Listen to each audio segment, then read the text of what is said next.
Hello students, हम corporate accounts का issue of share chapter cover करेंगे। इसमें हमारा थ्योरेटिकल पोर्शन रहेगा और नेक्स्ट पार्ट में हम प्रैक्टिकल क्वेश्चन सॉल्व करेंगे। चलो शुरू करते हैं थ्योरी पोर्शन। पहले हमने सोल प्रोप्राइटरशिप और पार्टनरशिप फर्म के बारे में पढ़ा है। इसमें कुछ ड्रॉबैक्स थे, जैसे कि लिमिटेड कैपिटल रहती थी, लिमिटेड मैनेजरियल एबिलिटी रहती थी और अनलिमिटेड लायबिलिटी रहती थी। इस ड्रॉबैक को दूर करने के लिए हम अब कंपनी फॉर्मेशन के बारे में पढ़ेंगे। अब एज पर सेक्शन 3(1)(i) में कंपनी एक्ट डिफाइन करती है कि company form and registered under this act ही होना चाहिए, ठीक। और एग्जिस्टिंग कंपनी जो रजिस्टर करेगी वो करेगी एज पर सेक्शन 3(1)(2) के। ये चीज इंपॉर्टेंट है। अब हम करेक्टरिस्टिक्स पढ़ेंगे कि कंपनी की क्या क्या करेक्टरिस्टिक्स होती है।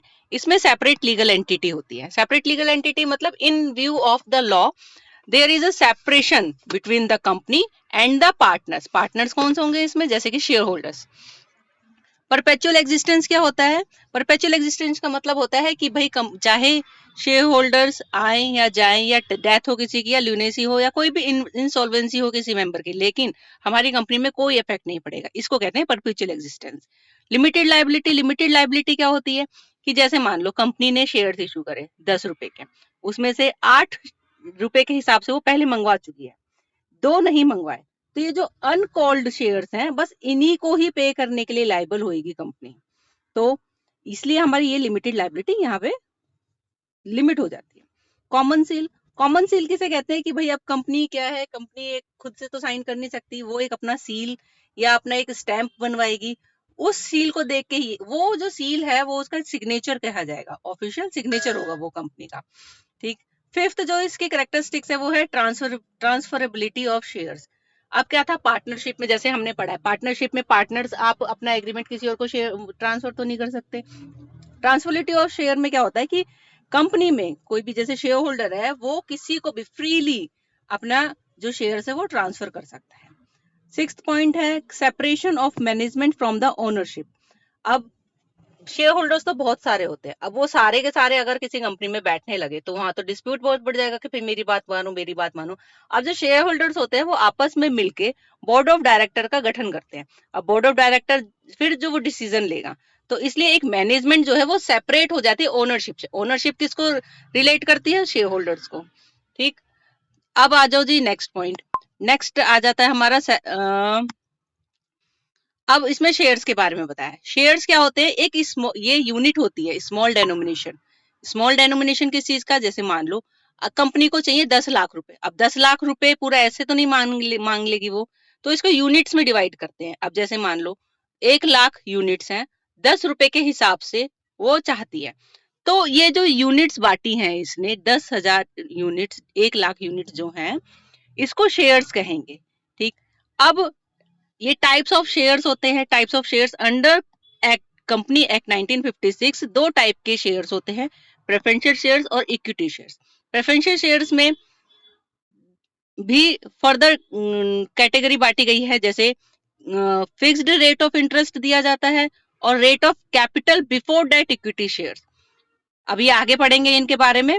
नेक्स्ट आ जाते हैं types of preferential shares. Types of preferential shares में क्या होता है कि भाई इसमें कम्युलेटिव प्रेफरेंशियल शेयर्स बहुत इंपॉर्टेंट है। ये कम्युलेटिव प्रेफरेंशियल शेयर्स क्या क्या होता है कि इसमें बाई चांस मान लो कि आपको प्रॉफिट हुआ कंपनी का, कंपनी ने प्रॉफिट उस टाइम दे दिया डिविडेंड, ठीक है, लेकिन मान लो किसी दिन लॉस, किसी ईयर में लॉस हुआ।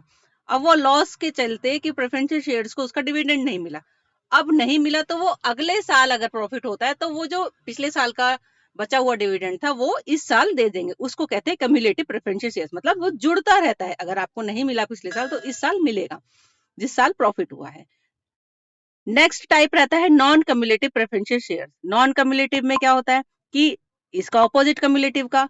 अब कम्युलेटिव में हमने पढ़ा था कि भाई अगर डिविडेंड नहीं मिला तो नेक्स्ट ईयर मिलेगा। इसमें नॉन कम्युलेटिव में ये होता है कि अगर किसी दिन लॉस है और डिविडेंड नहीं पे कर पाई कंपनी, तो वो उसको फिर आगे नहीं मिलेगा डिविडेंड, वो इसी साल मिलेगा, ठीक है।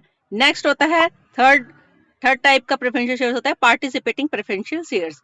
इसमें होता है कि भाई वो पार्टिसिपेट कर सकता है, जो मान लो कि इक्विटी शेयर्स को डिविडेंड दिया, उसके बाद जो बचा उसके बाद जो रिमेनिंग प्रॉफिट बचा उसमें भी उसको पार्टिसिपेट मतलब उसको प्रेफरेंशियल शेयर्स का डिविडेंड मिलेगा। सिक्स्थ होता है नॉन पार्टिसिपेटिंग प्रेफरेंशियल शेयर्स। इसमें क्या होता है कि अगर मान लो सरप्लस बचा उसके बाद लेकिन उसमें उसका कोई पार्टिसिपेट नहीं है प्रॉफिट में। फिफ्थ होता है redeemable preferential shares. Redeemable preferential shares का होता है कि भाई मान लो कंपनी है कुछ साल बाद बेसिकली 20 साल बाद कि वो रीपे करेगी, कंपनी प्रेफरेंशियल शेयर्स दोबारा खरीदेगी अपने, उनको पैसे दे देगी शेयर होल्डर्स को, तो वो रिडीमेबल होता है। इरिडीमेबल होता है कि भाई वो उनको पैसे नहीं देगी बाद में, इरिडीमेबल हो जाते हैं वो। तो ये जो इरिडीमेबल का जो सेक्शन है ये बहुत इंपॉर्टेंट है, section 85A, no company limited by the shares. तो इसमें क्या होता है, इरिडीमेबल होते हैं ये after expiry of 20 years of the date of its issue. ये हर कोई कंपनी इशू नहीं कर सकती ये प्रेफरेंशियल शेयर, जिसको 20 साल हो गए होते हैं वही कंपनी इसको इशू कर सकती है। फिर हम सेवंथ टाइप का प्रेफरेंशियल शेयर है कन्वर्टेबल प्रेफरेंशियल शेयर। अब किसी किसी को राइट दे देते हैं कि भाई मेरा जो प्रेफरेंशियल शेयर्स है आगे 10 साल बाद या 20 साल बाद मेरा ये इक्विटी शेयर्स में कन्वर्ट कर दो या डिबेंचर्स में कन्वर्ट कर दो, उस चीज को कहते हैं कन्वर्टेबल। नॉन कन्वर्टेबल कहते हैं कि जो नहीं कन्वर्ट हो सकते। ठीक है, अब नेक्स्ट पढ़ेंगे हम इक्विटी शेयर्स। इक्विटी शेयर्स क्या होते हैं? इक्विटी शेयर्स जैसे हमने अभी पहले पढ़ा कि शेयर कि इसको हम डिविडेंड करते हैं जब हमारा प्रॉफिट में से बच जाता है, प्रेफरेंशियल शेयर्स को पे करने के बाद जो बचता है वो हम इक्विटी शेयर्स होल्डर्स को डिस्ट्रीब्यूट करते हैं। इसका कोई फिक्स्ड रेट ऑफ इंटरेस्ट या डिविडेंड नहीं होता, जो हमारा प्रेफरेंशियल शेयर्स को पे करने के बाद जो बच जाता है उसको डिवाइड करते हैं हम इक्विटी शेयर्स को। चलो जी, अब हम डिफरेंस पढ़ लेते हैं प्रेफरेंशियल शेयर्स और इक्विटी शेयर्स का। सबसे पहला है rate of dividend. Preferential shares को फिक्स्ड रेट ऑफ डिविडेंड दिया जाता है ये, और इक्विटी शेयर्स को फिक्स्ड रेट नहीं दिया जाता। एरियर ऑफ डिविडेंड जैसे हमने पढ़ा था वो कम्युलेटिव वाला, कि अगर मान लो किसी दिन प्रॉफिट नहीं, किसी साल में प्रॉफिट नहीं हुआ तो वो नेक्स्ट ईयर में हमारा चला जाएगा, तो उसको कहते हैं एरियर। इक्विटी शेयर्स में ऐसा कुछ नहीं होता। प्रेफरेंशियल राइट, अब प्रेफरेंशियल शेयर होल्डर्स को राइट होता है कि भाई उनको जो इक्विटी को पे करने के बाद भी जो प्रॉफिट बच जाता है उसमें से भी मिले, लेकिन इक्विटी शेयर्स का कोई ऐसा राइट नहीं होता। Payment of dividend on equity made after the preferential dividend को ही पे करने के बाद जो बचता है वही जाता है। अब प्रेफरेंशियल राइट क्या होते हैं? Preferential right as on the payment of the capital. अब return to the capital in case of winding up. जैसे मान लो जब अगर कंपनी बंद हो रही है तो उसमें जो आपका कैपिटल बचेगी तो उस कैपिटल में सबसे पहले जो है वो प्रेफरेंशियल शेयर होल्डर को दिया जाएगा। अगर प्रेफरेंशियल शेयर से बचा तब इक्विटी शेयर्स में जाएगा वो डिस्ट्रीब्यूट होने। वोटिंग राइट, अब प्रेफरेंशियल शेयर होल्डर में कोई वोटिंग राइट नहीं होती है, ये ड्रॉबैक है प्रेफरेंशियल शेयर्स का। इक्विटी शेयर्स ये एंजॉय करते हैं वोटिंग राइट को। Right to participate in the management, हाँ भाई ये इनको पार्टिसिपेटिव मैनेजमेंट में कोई राइट नहीं होता। इक्विटी शेयर होल्डर्स को फुल राइट होता है पार्टिसिपेशन इन द मैनेजमेंट में। अब ये इंपॉर्टेंट है कि शेयर कैपिटल्स, ये क्वेश्चंस भी आपके बन सकते हैं इसमें।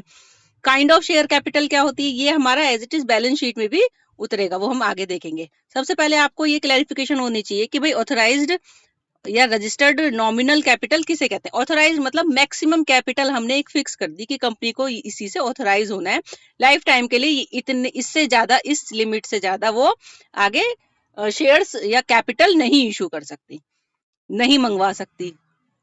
इश्यूड कैपिटल, अब ऑथराइज्ड कैपिटल तो हो गया कि भाई ये पूरे लाइफ टाइम के लिए रहेगी। इश्यूड कैपिटल भाई वो पूरा एक साथ थोड़ी मंगवा लेगी कैपिटल कंपनी, ठीक है। तो वो क्या करती है कि वो कुछ ऑफर करती है पब्लिक को कि भाई हम इतने मंगवाना चाहते हैं, मान लो 10 लाख के उसकी नीड है, वो कहती है अभी हम 10 लाख ना मंगवा के 6 लाख मंगवाते हैं, तो वो 6 लाख के लिए जो इशू करेगी कंपनी, जो ऑफर करेगी उस चीज को कहते हैं इशूड कैपिटल। अब ये तो कंपनी ने ऑफर दे दिया, ये offered to the public for the subscription. अब आ जाओ सब्सक्राइब्ड कैपिटल। सब्सक्राइब्ड कैपिटल क्या होता है कि कंपनी ने इशू कर दिए, उसके बाद जो पब्लिक सब्सक्राइब करेगी मतलब खरीदने के लिए जो आवेदन देगी उसको कहते हैं सब्सक्राइब्ड कैपिटल। मान लो 13,000 शेयर मांगे हैं कंपनी ने, लेकिन पब्लिक ने अप्लाई करा सिर्फ 12,000 शेयर के लिए, तो ये जो 12,000 है ये सब्सक्राइब्ड कैपिटल हो गया। अब आ जाओ called up capital. Called up capital, ये इशूड कैपिटल और कॉल्ड अप कैपिटल अलग अलग है। मान लो कि इशू करे हैं उसने 13,000, ठीक, लेकिन कंपनी अभी पूरे नहीं मंगवाएगी, इसमें से सिर्फ 60 के अमाउंट का या 40 के अमाउंट का, 100 में से 60 पहले मंगवा लिया, 40 को बाद में कर दिया, तो जो वो मंगवाया है 60 शेयर्स, तो उसको कहेंगे कॉल्ड अप, मतलब उसने बुला लिया। अनकॉल्ड मतलब 40 अभी अनकॉल्ड रह गए। अब फिफ्थ आ जाता है paid up capital. Paid up capital क्या होता है कि कंपनी ने मंगवाया शेयर होल्डर से कि भाई आप हमें इतने की पेमेंट कर दो, लेकिन कुछ शेयर होल्डर ऐसे हैं कि भाई पूरी पेमेंट नहीं कर पाते। मान लो कंपनी ने 60 मंगवाए, उन्होंने 30 की पेमेंट कर दी, 30 की नहीं करी। जो 30 की पेमेंट कर दी उसको कहेंगे पेड अप कैपिटल, और जो 30 की नहीं करी वो अनपेड अप कैपिटल। अब नेक्स्ट आ जाओ रिजर्व कैपिटल। रिजर्व कैपिटल क्या होता है कि जो कंपनी ने, ये बहुत इंपॉर्टेंट पॉइंट है, इसको मार्क कर लीजिए, ये क्वेश्चंस आएगा। रिजर्व कैपिटल क्या होता है, ये सेक्शन भी अगर आप याद कर सके तो बहुत अच्छा है। Section 99 of the company act, company एक स्पेशल रिजोल्यूशन, कंपनी में बाय द स्पेशल रिजोल्यूशन के द्वारा जो अनपेड को अनकॉल्ड जो कैपिटल है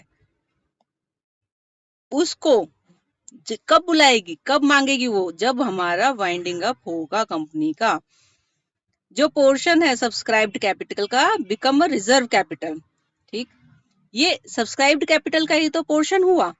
ठीक है, सब्सक्राइब भी तो दो दो बट गए, कॉल्ड कर लिया और अनकॉल्ड कर लिया। कॉल्ड का तो उसने यूज कर लिया और अनकॉल्ड का उसने रिजर्व कैपिटल में कर लिया। अब आ जाओ नेक्स्ट पॉइंट हमारा क्या है, ये अब एग्जाम्पल आ गए, ये अब हम बैलेंस शीट में कैसे शो करेंगे। ऑथराइज कैपिटल पहले आएगा, इसमें जो हमारी मैक्सिमम लिमिट, इसमें कंफ्यूज मत होना, ये मैक्सिमम लिमिट है जो लाइफ टाइम के लिए चलेगा। इशूड कैपिटल, कंपनी ने 13,000 शेयर जैसे इशू करे। सब्सक्राइब मतलब जो पीपल ने हमें दी है एप्लीकेशन कि भाई आप हमें इतने दे दो, तो 12,000 के लिए सब्सक्राइब कर दिया शेयर होल्डर्स ने। फिर कॉल्ड अप, हमने हमने उसको एक्सेप्ट कर लिया 12,000 को। अब उसमें से हमने अभी 100 रुपए के हिसाब से मान लो, तो हमने बस 60 रुपए के हिसाब से उनसे मंगवाए हैं, ये हो जाएगा। अब ये पेड अप कैपिटल है, ये हमारे लिए बहुत इंपॉर्टेंट हो जाता है। पेड अप कैपिटल में क्या होता है कि जो हमने कॉल तो हमने 60 के हिसाब से करी थी, 12,000 इंटू 60, लेकिन कुछ शेयर होल्डर ऐसे होंगे जो पेमेंट नहीं कर पाएंगे। पेमेंट नहीं कर पाएंगे तो वो कॉल इन एरियर्स में चले जाएंगे, है ना। 30 रुपए के हिसाब से तो माइनस कर देंगे, जैसे 100 जिसके पास शेयर्स थे वो पेमेंट नहीं कर पाया 30 रुपए के हिसाब, तो 3,000 लेस करके फिर हमारा ये पेड अप कैपिटल में शो हो जाएगा। फिर जो इसका टोटल आएगा वो टोटल हमारा कैश एट बैंक में कर देंगे, क्योंकि जो हमारी शेयर्स कैपिटल होगी वो हमारे कैश को रिलेट करेगी, तो वो कैश एट बैंक रिफ्लेक्ट करेगा। नेक्स्ट आ जाते हैं, अब आ जाओ कैपिटल रिजर्व। अभी हमने पढ़ा था रिजर्व कैपिटल। रिजर्व कैपिटल था कि जो हमारा अनकॉल्ड जो कैपिटल थी उसको हमने रिजर्व में लगा दिया, वो तभी मंगवाएंगे जब हमारा वाइंडिंग अप हो रहा होगा। कैपिटल रिजर्व और रिजर्व कैपिटल में डिफरेंस होता है बहुत बड़ा। कैपिटल रिजर्व वो होता है जो हमारा कैपिटल प्रॉफिट से कमाया जाता है, कैपिटल प्रॉफिट। ठीक है, तो कैपिटल प्रॉफिट कैसे होता है, जैसे मान लो हमारा नॉर्मल बिजनेस है, नॉर्मल बिजनेस से कोई प्रॉफिट होना है वो तो हमारा प्रॉफिट में चला जाएगा, लेकिन जो नॉर्मल कोर्स से नहीं है वो हमारा कैपिटल रिजर्व में जाएगा। और इस रिजर्व को जो है हम डिस्ट्रीब्यूशन ऑफ डिविडेंड में यूज नहीं कर सकते, ये वेरी इंपॉर्टेंट लाइन है स्टूडेंट्स। तो these reserves can not be utilised for distribution of dividend. अब आ जाओ जी, कैपिटल प्रॉफिट कैसे कैसे हो सकता है। जैसे हमने सेल ऑफ फिक्स्ड एसेट करा, उससे कोई प्रॉफिट हो गया। रीवैल्यूएशन ऑफ फिक्स्ड एसेट करा, उससे कोई प्रॉफिट हो गया। Premium on issue of share और डिबेंचर पे प्रीमियम आया हमें, प्रॉफिट रिडम्पशन ऑफ डिबेंचर पे कोई प्रॉफिट आया, और जो हमने इनकॉर्पोरेशन से जो पहले जो प्रॉफिट आया वो हो गया। प्रॉफिट ऑन फॉरफीचर्स ऑफ शेयर से आया वो हो गया, वो कैपिटल रिजर्व में जाएगा। अब देखो हमने कहा था कि भाई इसका जो डिफरेंस है बहुत इंपॉर्टेंट है, reserve capital and the capital reserve में। चलो इसका डिफरेंस भी देख लेते हैं। मीनिंग क्या है, सबसे पहले जो अभी हमने बात करी थी कि अनकॉल्ड शेयर्स कैपिटल है, उससे ही हम ये रिजर्व कैपिटल बनाएंगे, ये सेक्शन 99 के अकॉर्डिंग बनेगा। कैपिटल रिजर्व जो है, reserve is created out of capital profit. Capital profit अभी बताया जो अनयूजुअल बिजनेस से जो प्रॉफिट होता है। नेसेसिटी, ये कोई जरूरी नहीं है, रिजर्व कैपिटल कोई इतना जरूरी नहीं होता, लेकिन कैपिटल रिजर्व जो है वो बहुत नेसेसरी होता है अगर आपका कैपिटल प्रॉफिट है तो। अब स्पेशल रिजोल्यूशन, भाई जब रिजर्व कैपिटल बनाना है अगर हमें, तो हमें एक स्पेशल रिजोल्यूशन पास करना ही पड़ेगा। और कैपिटल रिजर्व के लिए कोई स्पेशल रिजोल्यूशन नहीं है, क्योंकि ये तो बनाना ही है, ये तो कंपलसरी है जब आपका कैपिटल प्रॉफिट होगा तो। अब रियलाइज्ड और not realised, it refer to the amount not been realised, भाई नॉट बीन रियलाइज्ड मतलब अनकॉल्ड हो गया। और कैपिटल में तो भाई हमें पहले प्रॉफिट हो चुका है तब हम रिजर्व बनाएंगे। ठीक है, ये डिफरेंस क्लियर हुआ? ओके, चलो आगे बढ़ते हैं। Disclosure in the balance sheet, अब जो हम कंपनी की बैलेंस शीट में ये रिजर्व कैपिटल नहीं शो करते हैं, ये हमारा छुपा हुआ होता है, नॉट शोन। और ये जो कैपिटल रिजर्व होता है ये रिजर्व एंड सरप्लस की हेडलाइंस मतलब उसके अंदर आएगा, ये लायबिलिटी साइड में शो होता है बैलेंस शीट। ठीक है, नेक्स्ट आ जाओ, time when it can be used, कौन सा टाइम होता है अभी बताया, रिजर्व कैपिटल बस कब यूज होगा, जब winding up of the company होगी। और कैपिटल रिजर्व ये राइट ऑफ करेंगे जब हम कैपिटल लॉसेस को, जैसे हम हमारा वो था कैपिटल प्रॉफिट में कैलकुलेट हो रहा था जो हमारा नॉर्मल बिजनेस से नहीं हो रहा था बिजनेस, वो हमारा कैपिटल प्रॉफिट में, तो जो कैपिटल लॉस होगा भाई उसको राइट ऑफ करने के लिए तो इसका यूज करना पड़ेगा। और कोई भी बोनस अगर देना पड़ेगा during the life of the company तो हम कैपिटल रिजर्व का यूज कर सकते हैं। अब आ जाओ इश्यू ऑफ शेयर्स, अब हमारा मेन ये जो चैप्टर है इसका शुरू होएगा। अब इश्यू ऑफ शेयर्स में हम कैश से भी कर सकते हैं, हम प्राइवेट प्लेसमेंट कहीं पे जाके प्राइवेट प्लेसमेंट पे कह सकते हैं कि भाई हमारे ये शेयर्स हैं वो इश्यू कर दो, या फिर हम सीधा ही एक सब्सक्रिप्शन निकाल दे पब्लिक के लिए या नोटिस निकाल दे कि भाई हमारे शेयर्स हैं इसको सब्सक्राइब कर लो। फिर तीसरा कंसिडरेशन अदर देन कैश, मान लो कि किसी से हमें फर्नीचर या एसेट खरीदना है, उससे हमने कह दिया कि भाई तू मेरे इक्विटी शेयर्स रख ले, तू मेरे को अपना एसेट्स दे दे, तो ये कंसिडर अदर देन कैश हो जाता है। अब प्राइवेट प्लेसमेंट, अभी मैंने मोटा मोटा आपको हिंट दे दिया कि प्राइवेट प्लेसमेंट क्या होता है, कि समटाइम जो है promoter of the public company are confident raising capital through the private resources, उसको ऐसा लगता है कि मैं खुद से नहीं कर पाऊंगा, मैं किसी प्राइवेट कंपनी को हायर कर लेता हूँ तो वो अच्छे से हमारे इशू जो शेयर्स हैं वो इशू कर पाएगी। तो इसमें डू नॉट इनवाइट ये पब्लिक को सीधा नहीं करता, वो सीधा बस प्राइवेट प्लेसमेंट के थ्रू, जैसे आप जॉब कंसल्टेंसी पे जाते हो तो उधर अपना नाम लिखवा देते हो तो उनके पास स्टूडेंट्स भी रजिस्टर होते हैं तो वो आराम से जॉब को आगे रेफर कर देते हैं। ऐसे ही ये है प्राइवेट प्लेसमेंट में, ये हमारे अगर हम इनको कहेंगे कि भाई हमारे शेयर्स बिकवा दो तो ये प्रमोट कर देते हैं उस चीज को। अब आ जाओ स्वीट इक्विटी शेयर्स, अब स्वीट इक्विटी शेयर्स क्या है, ये इंपॉर्टेंट है, इसको थोड़ा ध्यान से समझिए। Sweet equity shares means equity share issued by the to its employ, सिर्फ जो कंपनी अपने एम्प्लॉयज को ही ये इशू कर सकती है स्वीट इक्विटी शेयर्स। अब ये according to the section 79A company act जो है, स्वीट कंपनी में issue sweet equity share class of shares already issue, ये वही कंपनी इशू कर सकती है जो इसको पहले इशू कर चुकी है, या जिस कंपनी को 5 साल हो गए होते हैं वो ही कंपनी स्वीट इक्विटी शेयर्स को इशू कर सकती है। अब इसकी कुछ कंडीशंस है, कंडीशंस बहुत इंपॉर्टेंट है, ये देख लेते हैं। Issue of sweet equity shares authorised by special resolution, हम स्पेशल रिजोल्यूशन के पास होने के बाद ही एक जनरल मीटिंग में स्पेशल रिजोल्यूशन को पास करके अपना स्वीट इक्विटी शेयर्स इशू कर सकते हैं। जो रिजोल्यूशन है वो number of shares, current market price, consideration और क्लासेस ऑफ डायरेक्टर एम्प्लॉय, किस किस को हमें इक्विटी शेयर्स देने हैं वो सब प्रपोज किया जाता है मीटिंग में। अब जो not less than 1 year has elapsed, 1 साल से ज्यादा नहीं होना चाहिए, since the date of the company was entitled to commence the business.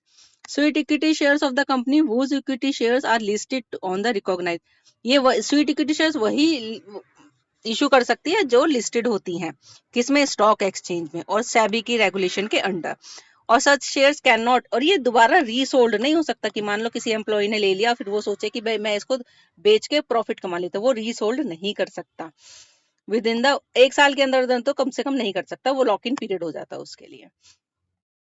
Next करते हैं हम जी, ये सेक्शन देख लेना, ये इंपॉर्टेंट है, सेक्शन 79, इसमें related to issue of share at the discount होता है। अभी ये आपके सिलेबस में नहीं है पर आप प्रैक्टिकली जब देखेंगे तो ये इंपॉर्टेंट हो जाता है, section 79 related to issue of share at discount, क्योंकि एम्प्लॉय को वो डिस्काउंट पे ही देगा तभी जो एम्प्लॉयज हैं वो इंटरेस्टेड होंगे उसको लेने के, अगर मार्केट प्राइस पे तो इंटरेस्ट नहीं होगा कोई लेने के लिए, से अच्छा तो किसी और कंपनी के ले लेगा अगर उसे लगेगा कि भाई ठीक है, तो थोड़ा सा इसको लालच देने के लिए वो एम्प्लॉयज को तो शेयर्स को डिस्काउंट पे दे देते हैं स्वीट इक्विटी शेयर को।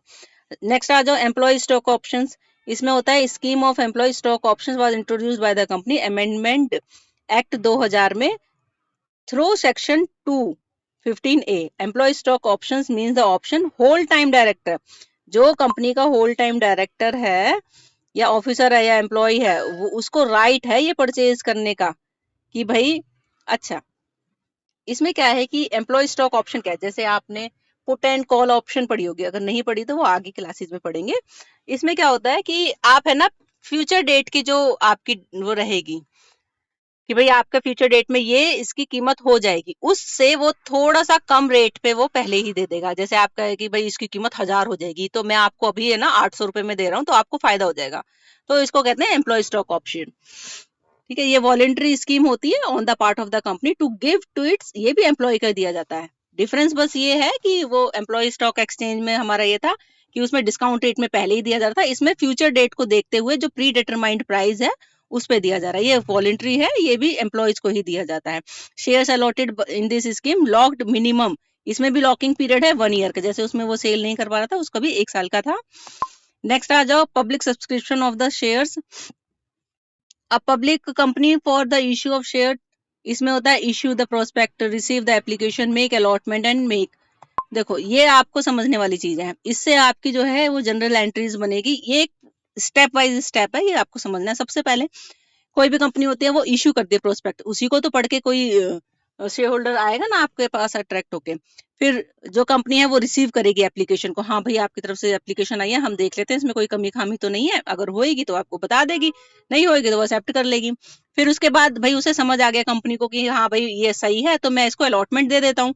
ठीक है जी, उसको कह दिया कि भाई आपकी ये एप्लीकेशन हमने ले ली है और आप इसके लिए आपको हम ये अलॉटमेंट लेटर दे देते हैं। ठीक है, उसके बाद होता है मेक कॉल। अब अलॉटमेंट दे दी, अब वो कहता है कि भाई जब हम आपसे पैसे मंगवाएंगे जब लिया ना, तो फिर ये मेक कॉल होता है। तो इसमें 4 स्टेप्स हैं, ये जरूरी है। इसमें मैं आपको मोटा मोटा बता दिया है। तो फर्स्ट स्टेप अगर आपको चाहिए कि डिस्क्राइब करना है तो बता भी देते हैं। इशू प्रोस्पेक्ट, इसमें बस इन्विटेशन होती है, पब्लिक को देते हैं हम, कंपनी देती है कि भाई हमारे जो शेयर्स हैं उसको परचेज करो। फिर टू रिसीव एप्लीकेशन, फिर जो पब्लिक जो है अप्लाई करती है शेयर्स को कंपनी में कि भाई हमें ये दे दो। एक प्रिस्क्राइब्ड फॉर्म रहता है कंपनी का, उसको फिल करके वो दे देते हैं। But should not less then 25% of the issue of share of the each share. अब जो हर एप्लीकेशन थे, each application must accompany the application money which is mentioned in the prospect but not less than the 25%। उसके बाद make allotment, जब company last date होती है fixed कर देती है कि भाई हमें इससे पहले पहले ही एप्लीकेशन रिसीव हो जानी चाहिए, और फिर एक्सपायरी डेट रख देती है, company send all application to the company. फिर डायरेक्टर जो होता है can not proceed the allotment unless the minimum subscription. ये इंपॉर्टेंट पॉइंट है। अब सब मिनिमम सब्सक्रिप्शन आ जानी चाहिए, उसी के बाद ही वो अलॉटमेंट कर सकता है। Minimum subscription means 90%। 90% से अगर कम आई है उसके पास एप्लीकेशन तो वो नहीं कर सकता अलॉटमेंट, पूरे ही उसके इनवैलिड हो जाएंगे। अगर 90% से ऊपर आया है, 90% आया है, तो ही वो अलॉटमेंट ऑफ शेयर करने के लिए एलिजिबल है। ये इंपॉर्टेंट पॉइंट था।